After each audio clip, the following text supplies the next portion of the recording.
નમસ્કાર વિદ્યાર્થી મિત્રો, સ્વાગત છે તમારું યુવા સારથી કેરિયર એકેડેમીના આજના કરંટ અફેર્સ વિથ જીકે સિરીઝના વિડીયો.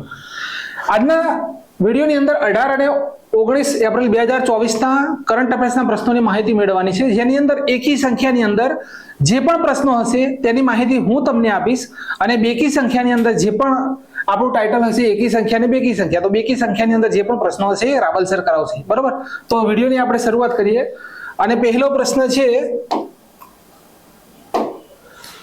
આપણો પ્રશ્ન છે એકી સંખ્યામાં કે દર વર્ષે ભારતીય રેલવે દિવસ, ભાઈ ભારતીય રેલવે દિવસ દર વર્ષે ક્યારે ઉજવવામાં આવે છે? અને રેલવે વિશેના પ્રશ્નો તમે જોયું હોય તો પરીક્ષાઓની અંદર પૂછાયેલા છે કે ભારતીય રેલવેની શરૂઆત ક્યારે થઈ હતી. ક્લાસ 3 ની અંદર ઘણા પ્રશ્નો પૂછાયેલા છે.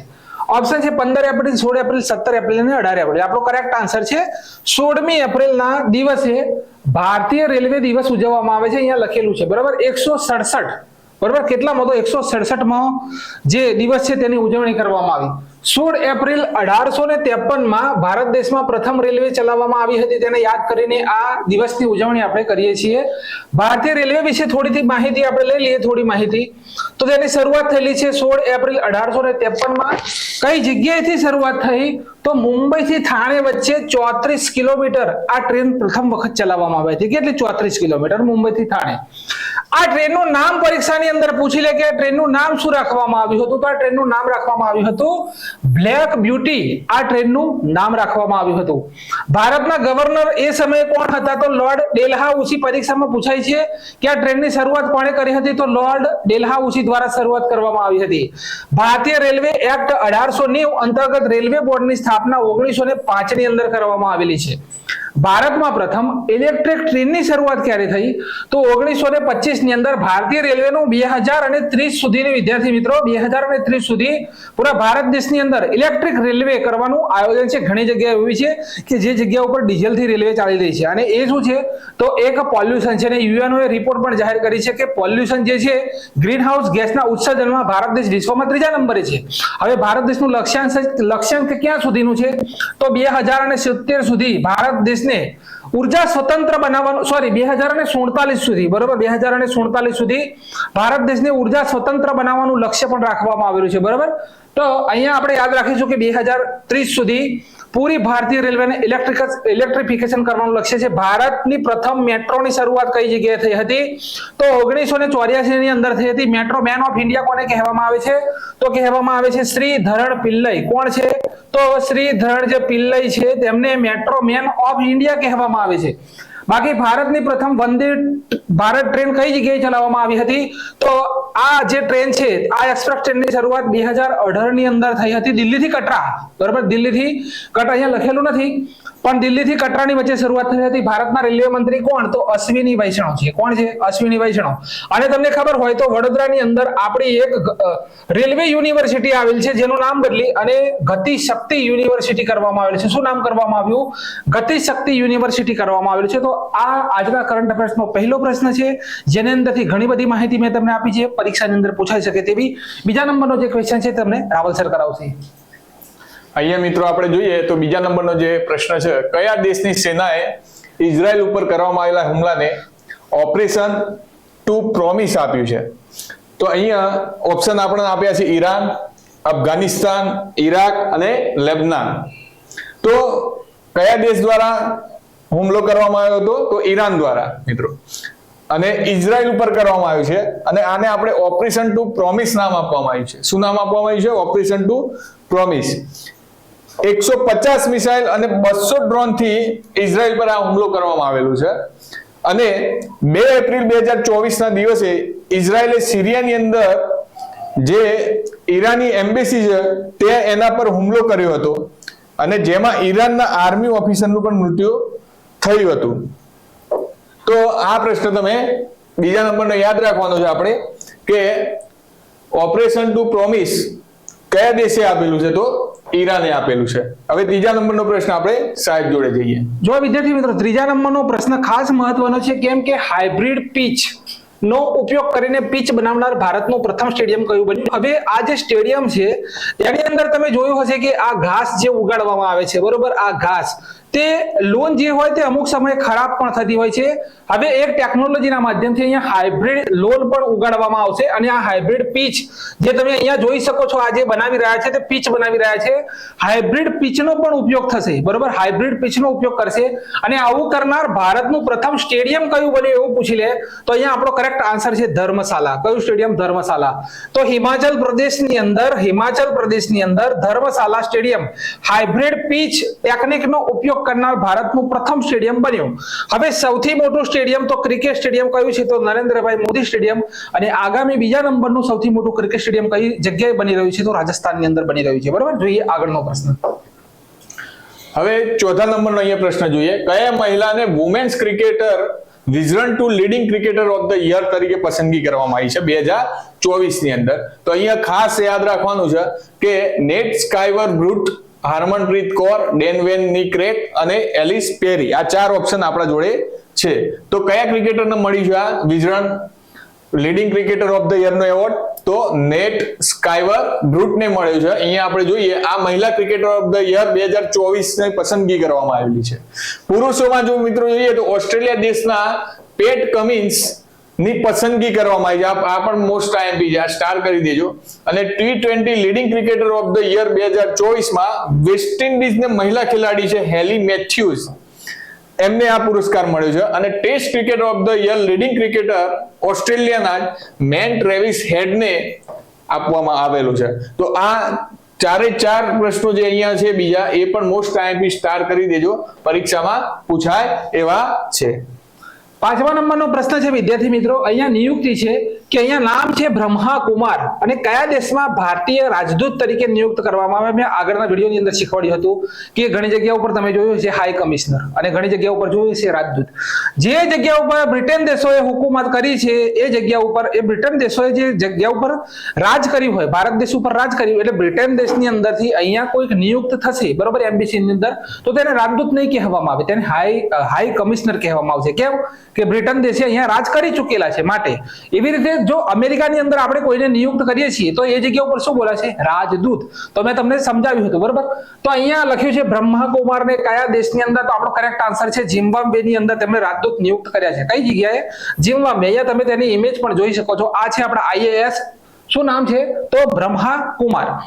હવે ઝિમ્બાબ્વેનું જૂનું નામ શું છે? તો રોડેશિયા તેનું નામ હતું. શું નામ હતું? રોડેશિયા નામ હતું. અત્યારે ઝિમ્બાબ્વે કહેવામાં આવે છે. ભારતીય રાજદૂતો 2024 ની અંદર જે પણ નિયુક્તિ કરવામાં આવેલી છે, એક તો છે પ્રશાંત પીસે નામ છે. શું નામ છે? પ્રશાંત પીસે. તો તેમને સ્લોવેનિયા દેશની અંદર અભય ઠાકોર છે. અભય ઠાકોર છે. શું છે? તો અભય ઠાકોર.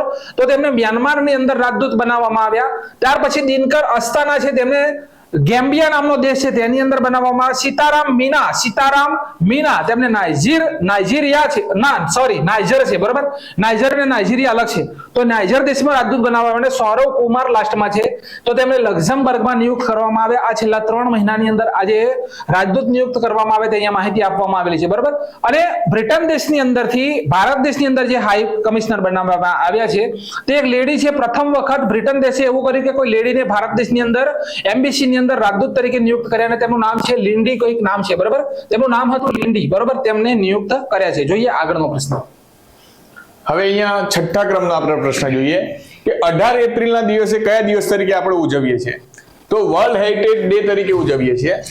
વિશ્વ હેરિટેજ દિવસ તરીકે કહેવાય છે 18 એપ્રિલ.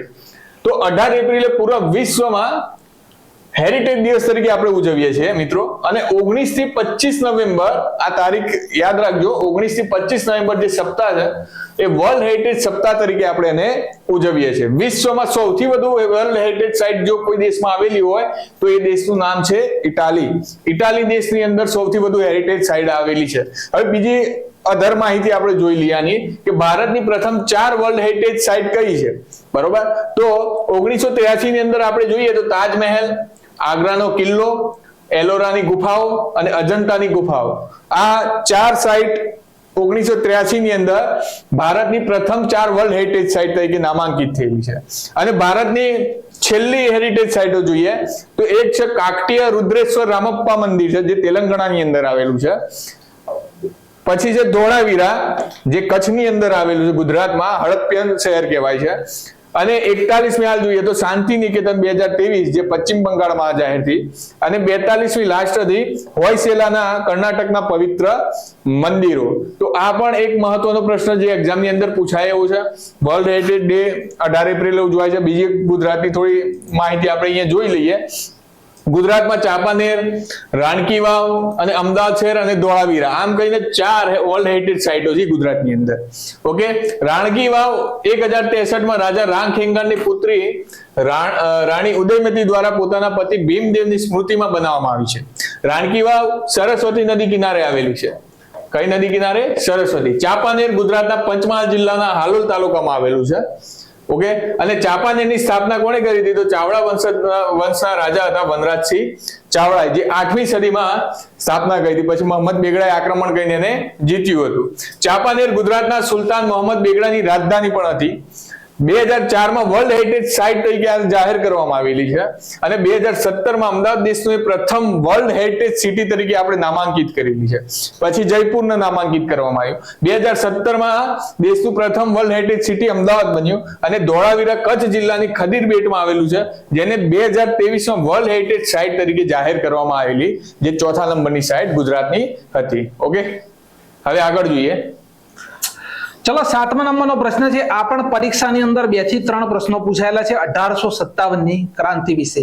અને એ છે 1857ના સંગ્રામના પ્રમુખ સેનાપતિ હતા તાત્યા ટોપે. એમનો નિર્વાણ દિવસ છે. બરોબર. તો જન્મ થયેલો છે 1814ની અંદર મહારાષ્ટ્રના નાસિક જિલ્લાના ચાવલા ગામની અંદર બ્રાહ્મણ પરિવારમાં તેમનો જન્મ થયેલો છે. તાત્યા ટોપે દ્વારા રાણી લક્ષ્મીબાઈને મદદ કરવા 20,000 સૈનિકો લઈને તેઓ પહોંચ્યા હતા. કેટલા? 20,000 સૈનિકો લઈને પહોંચ્યા હતા. રાજા માનસિંહ બ્રિટિશર ને મળી ગયા અને તેમના વિશ્વાસઘાતના કારણે 8 એપ્રિલ 1859ના રોજ તેમને ઊંઘમાં જ પકડવામાં આવ્યા હતા. ભાઈ, આ વર્ષોથી આ પદ્ધતિ ચાલતી આવી છે ને અત્યારે પણ આપણા રાજકારણની અંદર આ જ પદ્ધતિ ચાલી રહી છે. બરોબર. બીજાને કઈ રીતે પાડવું. અહીંયા આપણો જ ભારત દેશનો ગદ્દાર હતો કે જેના કારણે 1857ની અંદર રાણીની ઝાંસી નું મૃત્યુ થયું હતું. એવી જ રીતે જલિયાવાલા હત્યાકાંડ જે થયો હતો તેની અંદર પણ આપણો જ ઘર ખોદ્યો હતો. બરોબર. એ જઈને અંગ્રેજોને કહી દીધું કે ભાઈ અંગ્રેજો દ્વારા બક્ષિસ મળે. બરોબર.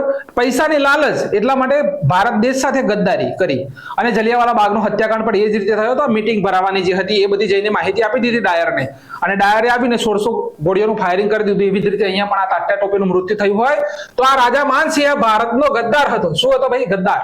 તેને જઈને કહી દીધું અને 8 એપ્રિલ 1859ના રોજ તેમને ઊંઘમાં જ પકડી લેવામાં આવ્યા.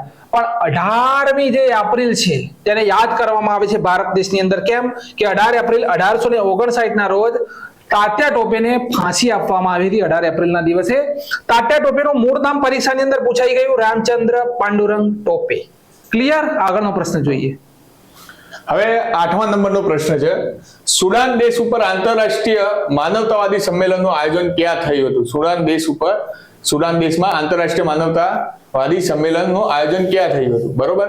તો અહીંયા જોઈએ તો ઓપ્શન પેરિસ, કાર્ટરોમ, જુબા, અમેરિકા છે. તો સુડાન દેશમાં ઘણા સમયથી આપણે જોઈએ છે મિત્રો કે ગૃહ યુદ્ધ ચાલી રહ્યું છે. તેમાં પણ શાંતિ સ્થાપવા માટે આંતરરાષ્ટ્રીય માનવતાવાદી સંમેલનનું આયોજન થયું છે. બરોબર. તો સુડાન દેશમાં ચાલી રહેલી અહીંયા જોઈએ તો યુદ્ધમાં ભારત દેશ પોતાના નાગરિકોને પાછા લાવવા માટે એક ઓપરેશન ચલાવ્યું. તે ઓપરેશન હતું ઓપરેશન કાવેરી. બરોબર. તો આમ સુડાન એ અલગ કરીને એક નવો દેશની સ્થાપના કરવામાં આવી હતી, જેને આપણે કહીએ છીએ સાઉથ સુદાન. બરોબર. અને યુનો જે યુનાઇટેડ નેશન ઓર્ગેનાઇઝેશન છે તેનો નવીનતમ સદસ્ય દેશ પણ આ સાઉથ સુદાન બન્યો છે, જે 193મા નંબરનો દેશ યુનોમાં જાહેર થયેલો છે. ઓકે, તો આ ખાસ યાદ રાખવાનું કે સુદાન દેશ પર આંતરરાષ્ટ્રીય માનવતાવાદી સંમેલનનું આયોજન ક્યાં થયું હતું? તો અહીંયા આપણે જોઈએ તો સુદાન દેશમાં પેરિસની અંદર થયેલું. બરોબર. તો 9મા નંબરનો પ્રશ્ન છે કે ગ્લોબલ ફોરેસ્ટ વોચ રિપોર્ટ છે. અહીંયા નોંધ કરજો કઈ રિપોર્ટ છે.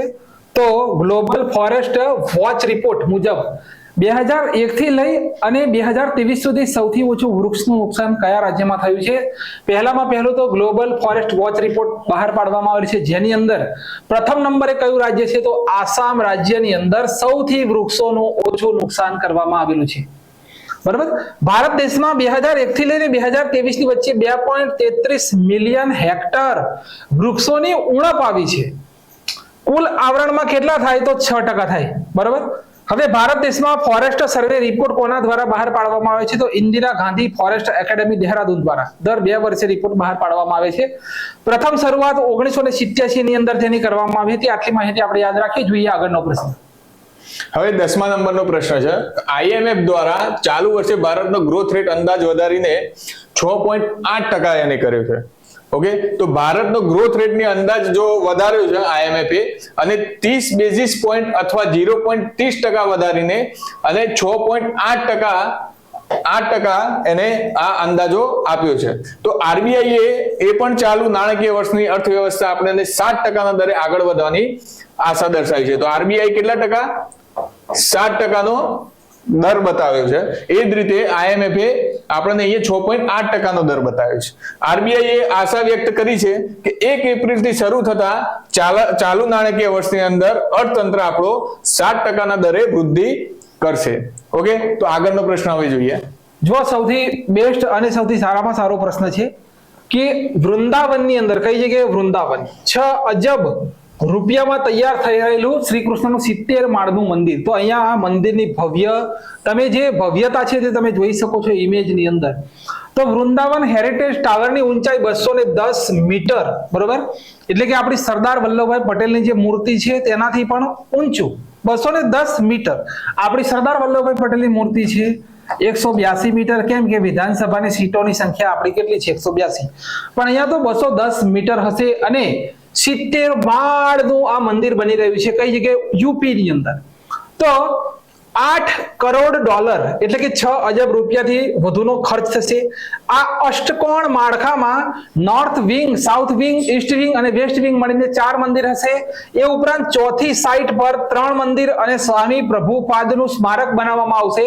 મંદિરમાં શ્રદ્ધાળુઓને ધ્યાનમાં રાખીને આવાસની સુવિધાઓ ઉપલબ્ધ હશે અને સાથે જ વૃંદાવનને પોતાનું ઘર બનાવવા માંગતા ભક્તો હોય કે વૃંદાવનની અંદર હું કોઈ શ્રી કૃષ્ણનો ભક્ત છું અને મારે સદાયના માટે વૃંદાવનની અંદર સંન્યાસ લઈને રહેવું હોય તો તેમના માટે સ્પેશિયલ હાઉસિંગ ફેસિલિટી ની વ્યવસ્થા કરવામાં આવશે. મંદિરમાં મલ્ટી લેવલ પાર્કિંગ, આખી ઇમેજ તમે જોઈ શકો છો, બનાવવામાં આવશે. જેમાં ભાઈ 3000 ગાડીઓ એક સાથે મંદિરની અંદર જ પાર્ક થઈ જશે. આ વૃંદાવનની અંદર આ બનાવવામાં આવેલ છે. અને વિદ્યાર્થી મિત્રો, બિહારની અંદર કઈ જગ્યાએ એક નોંધ કરજો પોઈન્ટ, બિહારની અંદર 108 ફૂટની સીતા માતાની મૂર્તિ બની રહી છે. કોની? તો ભાઈ સીતા માતાની મૂર્તિ બની રહી છે. બીજો એક પોઈન્ટ લખીએ તો આંધ્રપ્રદેશની અંદર, બરોબર, આંધ્રપ્રદેશની અંદર ભીમરાવ આંબેડકરની લગભગ 200 મૂર્તિઓ ભારત અને બીજા દેશોની અંદર થઈને 200 મૂર્તિઓ આવેલી છે. પણ પરીક્ષામાં એવું પૂછે, આખા વિશ્વની નથી બોલી રહ્યો, પણ આખા પરીક્ષાની અંદર કદાચ એવું પૂછી લે કે ભીમરાવ આંબેડકરની પૂરા વિશ્વની અંદર સૌથી ઊંચી મૂર્તિ કઈ જગ્યાએ આવેલી છે? તો આંધ્રપ્રદેશની અંદર આવેલી છે, વિજયવાડાની અંદર. કઈ જગ્યાએ? વિજયવાડાની અંદર આવેલી છે. આ નોંધ કરી લેજો. આટલો પોઈન્ટ આપણે યાદ રાખવાનો. જોઈએ બીજો પ્રશ્ન. હવે 12મો પ્રશ્ન જોઈએ કે 3જા નંબરના દીનાનાથ મંગેશકર એવોર્ડ કોને મળ્યો છે? તો અહીંયા જોઈએ કે 3જા નંબરનો દીનાનાથ મંગેશકર એવોર્ડ રજનીકાંત છે, જોની લીવર છે, અમિતાભ બચ્ચન છે અને નવાઝુદ્દીન સિદ્દીકી છે. આ 4 ઓપ્શન આપેલા છે. તો 3જા નંબરનો લતા દીનાનાથ મંગેશકર એવોર્ડ એ અમિતાભ બચ્ચનને મળ્યો છે. તો અહીંયા આ પણ પ્રશ્ન પૂછાયો છે, અમિતાભ બચ્ચનને મળેલો છે. હવે આ જ્યારે એવોર્ડની શરૂઆત થઈ હતી તો પ્રથમ એવોર્ડ કોને મળ્યો હતો? તો 2022 ની અંદર જોઈએ તો માન્ય પ્રધાનમંત્રી નરેન્દ્રભાઈ મોદીને આ પ્રથમ એવોર્ડ મળ્યો હતો. અને બીજો એવોર્ડ 2023 ની અંદર આશા ભોસલેને મળ્યો છે. અને આ 3જા નંબરનો કોને મળ્યો છે મિત્રો? તો અમિતાભ બચ્ચનને મળ્યો છે. તો આ ખાસ નોંધ કરશો. આગળ જોઈએ બીજો પ્રશ્ન. અને બીજી અધર માહિતી આપણે જોઈએ તો દાદા સાહેબ ફાળકે એવોર્ડ 71મો સંસ્કરણનો એવોર્ડ કોને મળ્યો છે? તો રેખાને. બીજા એવોર્ડ પણ આપણે અહીંયા જોડે લઈ લીધા છે જેથી કરીને તમારે રિવિઝન પણ થઈ જાય. દાદા સાહેબ ફાળકે એવોર્ડ 71મો રેખાને મળ્યો છે. એ જ રીતે 2024 નો એબલ એવોર્ડ મિચેલ ટેલા ગ્રેન્ડ ને મળ્યું છે. એ જ રીતે ઇરાસ્મસ એવોર્ડ અમિતાભ ઘોષને મળ્યું છે. 2024 નો પ્રિત્ઝગર એવોર્ડ રિકેન યામામોટોને મળ્યો છે. એ જ રીતે મિસ વર્લ્ડ 2024 ક્રિસ્ટીના પિસ્કોવાને મળ્યું છે. હવે જ્ઞાનપીઠ એવોર્ડ કોને મળ્યો છે? જગતગુરુ રામભદ્રાચાર્ય અને ગુલજારને મળ્યો છે. કેપીપી નામ્બિયાર એવોર્ડ એસ સોમનાથને મળ્યો છે. એ જ રીતે MS સ્વામીનાથનનો એવોર્ડ BR કંબોજને મળ્યો છે. અને સાહિત્ય એકેડેમી એવોર્ડ હિન્દીમાં સંજીવને જે મુજે પહેચાનો માટે મળ્યો છે. અને ઇંગ્લિશમાં નીલ મસરણ ગોરને મળ્યો છે. અને 33મું વ્યાસ સન્માન પુષ્પા ભારતીયને મળ્યો છે, જે યાદે યાદે માટે છે. અને 33મું સરસ્વતી સન્માન પ્રભાવ વર્માને રુદ્ર સાત્વિકમ માટે મળ્યો છે. તો આ બીજા જે એવોર્ડ છે એ પણ ખાસ તમારે નોટબુકમાં નોટ કરી દેવાના. આમાંથી પણ મોસ્ટ IMP છે, જે એક્ઝામની અંદર પૂછાઈ શકે છે. હવે આગળ જોઈએ નેક્સ્ટ ક્વેશ્ચન. વિદ્યાર્થી મિત્રો 13મા નંબરનો પ્રશ્ન છે, અને આપણા હસમુખભાઈ પટેલે એક સબ્જેક્ટ મૂકી દીધેલો છે કોન્સ્ટેબલ અને PSI ની જે તૈયારી કરતા હોય એની અંદર વિજ્ઞાન અને ટેકનોલોજીનો પ્રશ્ન ઉમેર્યો છે. બરોબર, હવે ટેકનોલોજી એટલે કે ઈસરો હોય, બરોબર, ટેકનોલોજીની વાત કરીએ. વિજ્ઞાન આખી વસ્તુ અલગ છે અને ટેકનોલોજી આખી વસ્તુ અલગ છે. વિજ્ઞાન પણ કરવાનું લખેલું શું છે, વિજ્ઞાન અને ટેકનોલોજી. વિજ્ઞાન પણ કરવું પડશે અને ટેકનોલોજી પણ કરવી પડશે. તો ઈસરો હોય, નાસા હોય, જાક્સા હોય, બરોબર, કોઈ પણ સ્પેસ એજન્સીઓ હોય, DRDO હોય, કોઈ પણ ભારત દેશની કંપનીઓ હોય.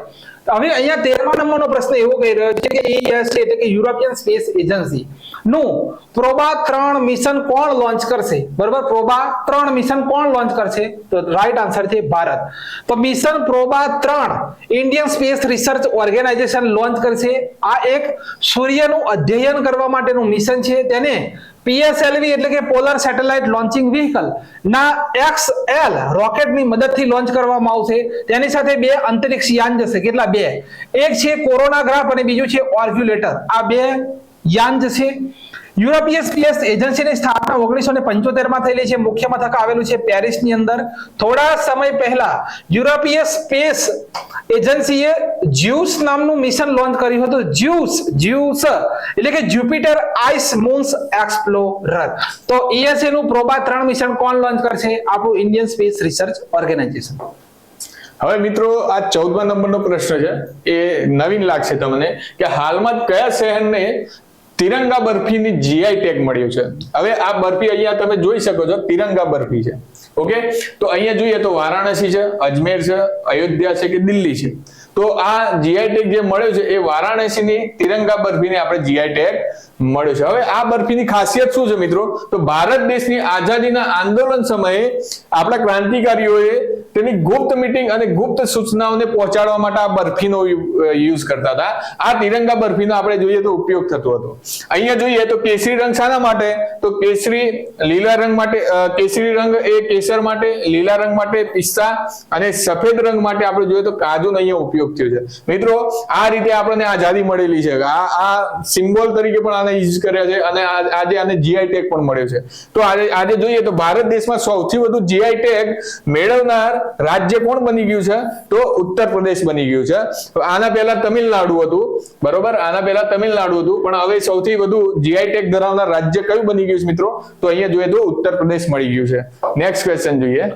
15મા નંબરનો પ્રશ્ન આપણા આલિયા ભટ્ટ 2024 ની અંદર સૌથી વધુ ચર્ચામાં છે. આલિયા ભટ્ટ શા માટે ચર્ચામાં?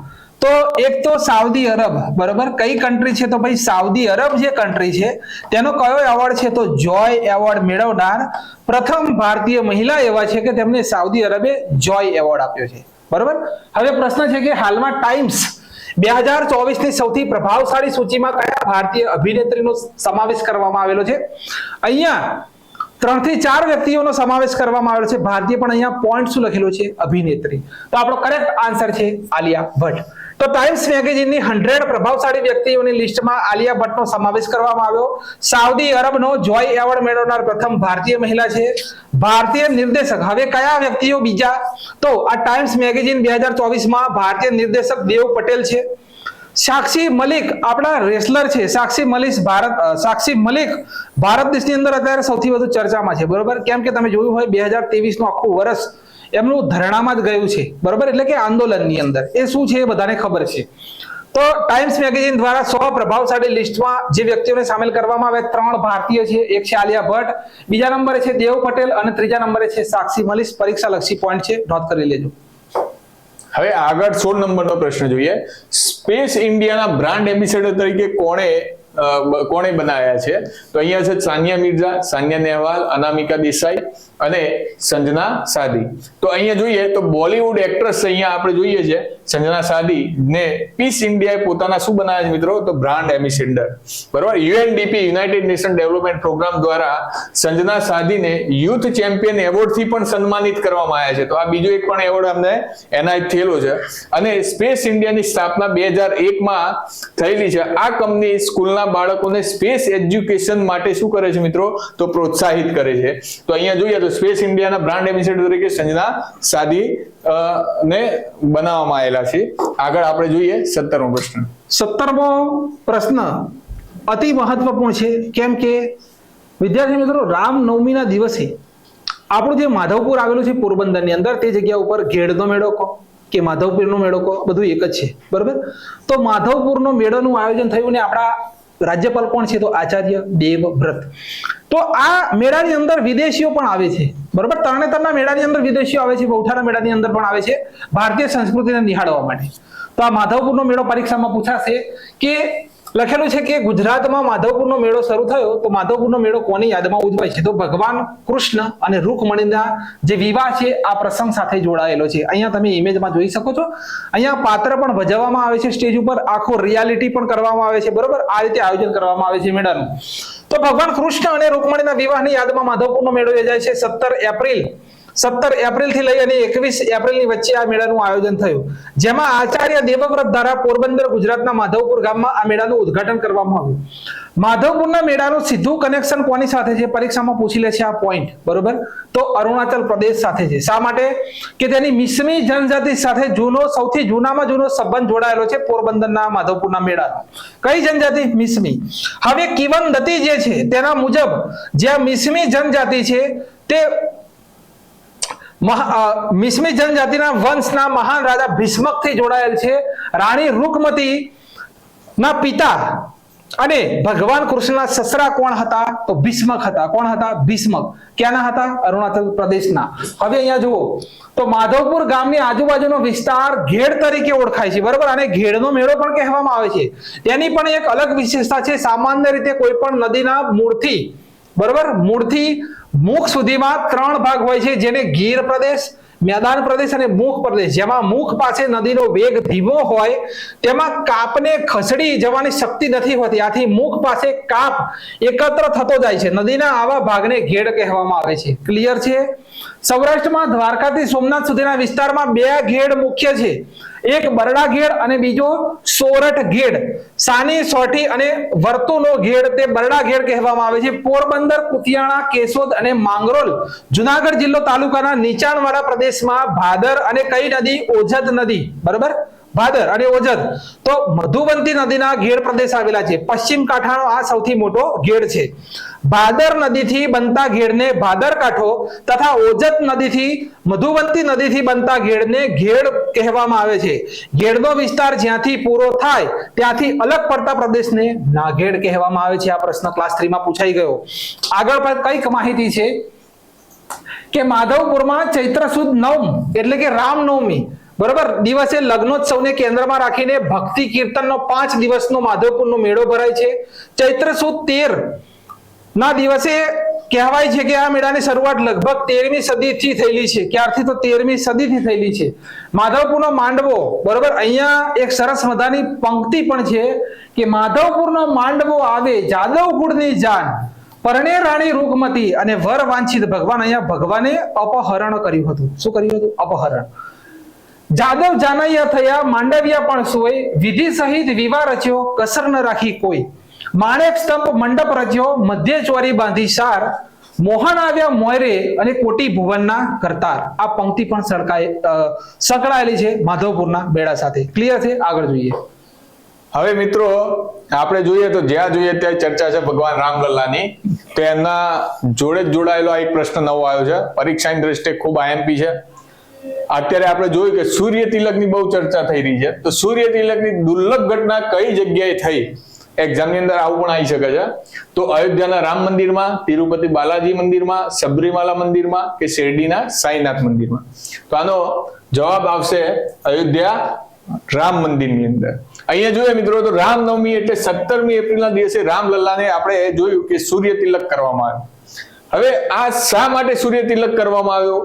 કેમ કે રામ સૂર્યવંશી છે, બરોબર, અને દર્પણ વત્તા લેન્સનો ઉપયોગ અહીંયા કરવામાં આવ્યો છે, જેને આપણે ઓટોમેટ્રિઝમ સિસ્ટમ ઉપર આધારિત છે. હવે આની વિશે થોડી વધુ માહિતી આપણે સાહેબ જોડેથી લઈએ છીએ. જો વિદ્યાર્થી મિત્રો સાહેબ જે કહી રહ્યા છે એ જ રીતે કે 4 લેન્સ અને 4 અરીસાનો ઉપયોગ કરીને રામ મંદિરમાં તિલક કરવામાં આવ્યું. અહીંયા આ આપણો સૂર્ય છે, બરોબર, આ શું છે? તો આપણો સૂર્ય છે. હવે સૂર્યનું ડાયરેક્ટ કિરણ અહીંયા આ રામલલ્લાની મૂર્તિ છે, અહીંયા સમજાવું છું, આ રામલલ્લાની મૂર્તિ છે. સૂર્યનું ડાયરેક્ટ કિરણ અહીંયા પડી શકે નહીં. કેમ કે મંદિર ઘણું ઊંચું છે, ગર્ભગૃહ ઘણો નીચો છે. તો વૈજ્ઞાનિકોએ શું કર્યું કે આ જગ્યા ઉપરથી આ મંદિરનો જે ત્રીજો માળ જે છે, ત્રીજો માળ, આ જગ્યા ઉપર એક રિફ્લેક્ટર ગોઠવવામાં આવ્યું અને એની નીચે એક મોટો અરીસો ગોઠવવામાં આવ્યો અને અહીંયાથી આ રીતે એક પાઇપ ખેંચીને આ રીતે કરવામાં આવ્યું. આ પાઇપ શેની હતી? તો આ પાઇપ હતી પિત્તળની. શેની પાઇપ હતી? આ પાઇપ હતી પિત્તળની. સમજાય છે? આ સૂર્યનો પ્રકાશ અહીંયા આવ્યો, રિફ્લેક્ટરમાં રિફ્લેક્ટ થયો, અહીંયાથી ટકરાઈને આ જે પ્રકાશ હતો તે પાઇપના માધ્યમે આગળ વધ્યો, આ 90 ડિગ્રીનો જે ખૂણો પડ્યો, આ જગ્યા ઉપર એક દર્પણ લગાડવામાં આવ્યું હતું, અરીસો. ત્યાંથી આ પ્રકાશ આગળ વધ્યો, આ જગ્યા ઉપર 3 રિફ્લેક્ટર લગાડવામાં આવ્યા હતા. અહીંયા 90 ડિગ્રીનો ફરીથી ખૂણો બન્યો, 90 ડિગ્રીનો ફરીથી ખૂણો બન્યો અને આ જગ્યા ઉપર ફરી એક અરીસો લગાડવામાં આવ્યો છે. ત્યાંથી આગળ વધીને એક અરીસો લગાડવામાં આવ્યો. આખો પ્રકાશ રિફ્લેક્ટ કરી અને પ્રકાશની જે ગતિ હતી તેને તોડવામાં આવી, જેથી કરીને ભગવાનનું જે તિલક જ્યાં કરવાનું હોય તો ભગવાનની મૂર્તિની અંદર આપણા હિન્દુ ધર્મની અંદર માનવામાં આવે છે કે બ્રાહ્મણો દ્વારા મંત્રોચ્ચારથી જ્યારે મૂર્તિની અંદર પ્રાણ પૂરવામાં આવે છે ત્યારે મૂર્તિની અંદર તમે ઘણી જગ્યાએ જોયું છે કે સારંગપુરની અંદર ભગવાનને પરસેવો પડ્યો, બરોબર. આ કઈ રીતે શક્ય છે? તો મૂર્તિમાં પ્રાણ છે, બરાબર, આપણી હિન્દુ સંસ્કૃતિની અંદર. તો ભગવાનને ડાયરેક્ટ સૂર્યનું કિરણ પાડીએ તો અહીંયા કપાળે અમને શું થાય? તો દજાય ભાઈ, લાઈ પણ પડે. આપણે અત્યારે તાપમાં નીકળીએ તો કેવું થાય છે? તો આ વૈજ્ઞાનિકોએ એક આખી પદ્ધતિનો ઉપયોગ કર્યો અને ડાયરેક્ટ પછી અહીંયા રામલલ્લાની જે મૂર્તિ હતી કમ્પ્લીટલી સેટિંગ કરી અને આ જગ્યા ઉપર તિલક કરવામાં આવ્યું. બાકી સાહેબે તમને બધું સમજાવી દીધું. 4 લેન્સ અને 4 અરીસાનો ઉપયોગ કરવામાં આવ્યો હતો અને પરીક્ષામાં કદાચ પૂછી લે તો 75 mm નું તિલક કરવામાં આવ્યું હતું. કેટલું તો ભાઈ? 75 mm નું તિલક કરવામાં આવ્યું. તો સમજાઈ ગયું? તો આગળ સાહેબ સમજાવશે જે છે. હવે અહીંયા જુઓ તો આવી જે સૂર્યના કિરણો વાળું જે પદ્ધતિ છે, એક તો વિદ્યાર્થી મિત્રો આપણું મોઢેરા છે. કઈ જગ્યાએ? ગુજરાતનું મોઢેરા જે છે તેની અંદર ભગવાનના સૂર્યના કિરણ, મોઢેરાની અંદર સૂર્યના કિરણ પડે છે. આ મંદિરની અંદર કોઈ પણ જાતે લાઇટો લગાડવામાં નથી આવેલી, સૂર્યથી જ આખું મંદિર સુશોભિત થાય છે, બરોબર. હવે પોઈન્ટ જુઓ તો નારાયણ સ્વામી મંદિર આંધ્રપ્રદેશની અંદર આવેલું છે. 5 દિવસીય સૂર્ય પૂજા ઉત્સવ દરમિયાન સૂર્યપ્રકાશ ધીમે ધીમે મુખ્ય દેવતા ભગવાન વિષ્ણુના મત્સ્ય અવતારનું મંદિર છે, તેમના પગથી લઈને નાભી સુધી સૂર્ય પોતે પ્રકાશિત કરે છે, બરોબર. બીજું મહાલક્ષ્મી મંદિર મહારાષ્ટ્રમાં આવેલું છે. કિરણોત્સવ પર્વ દરમિયાન વર્ષમાં 2 વખત સૂર્યપ્રકાશ દેવી મહાલક્ષ્મીની મૂર્તિના પગ ઉપર પડે છે. બીજું કોબા, આપણા અમદાવાદની અંદર આવ્યું કોબા, ગુજરાત. વાર્ષિક સૂર્ય અભિષેક દરમિયાન બરાબર 2 ને 7 વાગે સૂર્યપ્રકાશ 3 મિનિટ માટે મહાવીર સ્વામીની પ્રતિમાના કપાળે પ્રકાશિત કરે છે ઓટોમેટિકલી. પછી ઉનાવની અંદર બાલાજી સૂર્ય મંદિર આવેલું છે, મધ્યપ્રદેશ, આપણું ગુજરાતનું ઉનાવ નહીં, બરોબર, મધ્યપ્રદેશનું. સૂર્યના માર્ગ સાથે ચોક્કસ રીતે સંરેખિત પ્રથમ કિરણો વાર્ષિક ઉત્સવ દરમિયાન મંદિરના સૌથી અંદરના ગર્ભગૃહમાં સ્થિત મૂર્તિને પ્રકાશિત કરે છે. મધ્યપ્રદેશ લાસ્ટમાં છે. ગાવી ગંગા ધરેશ્વર મંદિર કર્ણાટકમાં આવેલું છે. મકર સંક્રાંતિ એટલે ઉત્તરાયણના પર્વ ઉપર સૂર્યપ્રકાશ ગુફાના મંદિરમાં પોતે પ્રવેશ કરે છે. નંદી ભગવાન, શિવનો બળદ અને પછી શિવલિંગને પ્રકાશિત કરે છે. તો આ એક વર્ષોથી આપણી હિન્દુ સંસ્કૃતિ છે, બરોબર, હિન્દી સંસ્કૃતિ છે, જેને અંગ્રેજો પણ હિન્દુ સંસ્કૃતિને આપણા જે દેવો છે તેમનું પૂજન અહીંયા અંગ્રેજો પણ કરતા હતા અને આપણે આ સંસ્કૃતિથી બંધાયેલા છીએ અને આ સંસ્કૃતિ આપણી ઘણી પ્રચલિત છે. જોઈએ આગળ. હવે આ 19મો પ્રશ્ન એકી સંખ્યામાં છે એટલે એની માહિતી પણ હું આપીશ કે 19 એપ્રિલે રાષ્ટ્રીય લસણ દિવસ ઉજવાય છે. લસણની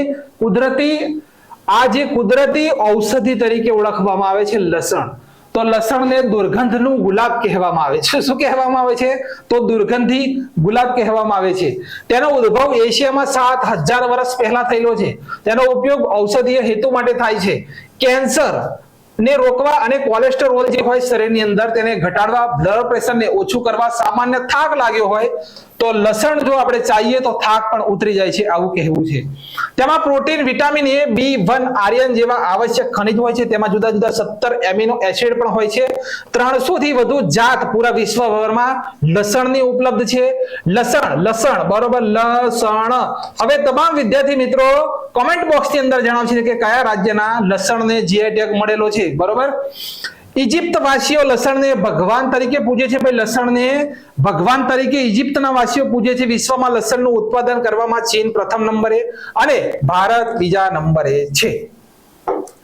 હવે આજના કરણમાં છેલ્લો પ્રશ્ન આપણે લઈએ 20 નંબરનો. 1975 એટલે આજના દિવસે ભારતનો પ્રથમ ઉપગ્રહ આર્યભટ્ટ આપણે તરતો મૂકવામાં આવ્યો હતો.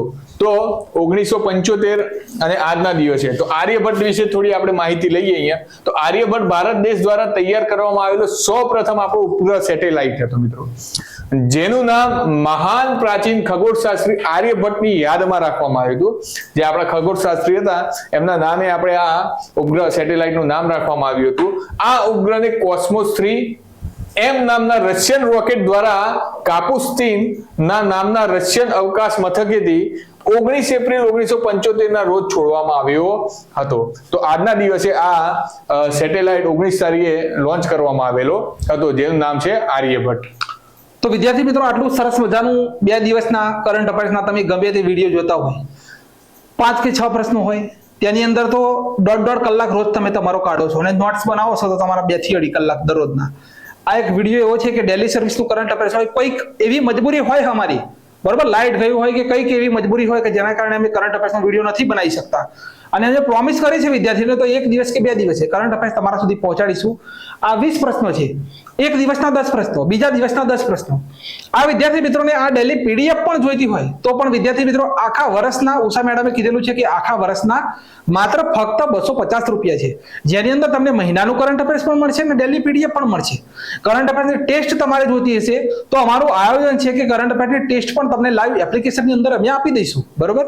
તો એકદમ વિદ્યાર્થી મિત્રો સરસ રીતે આ કરંટ અફેર્સ 3 થી 4 વ્યક્તિઓ દ્વારા બનાવવામાં આવે છે. કેટલા? 3 થી 4 જેટલા પણ ન્યૂઝપેપર હોય તેને કલેક્ટ કરવામાં આવે છે અને સારામાં સારી ન્યૂઝ હોય. અમને લાગે કે આ પરીક્ષાની અંદર પૂછાવા લાયક છે, કે એવું નહીં કે ભાઈ પ્રશ્નો નથી તો ગમે તે પ્રશ્નો લઈને મૂકી દેવાના, એમ કે મરણ.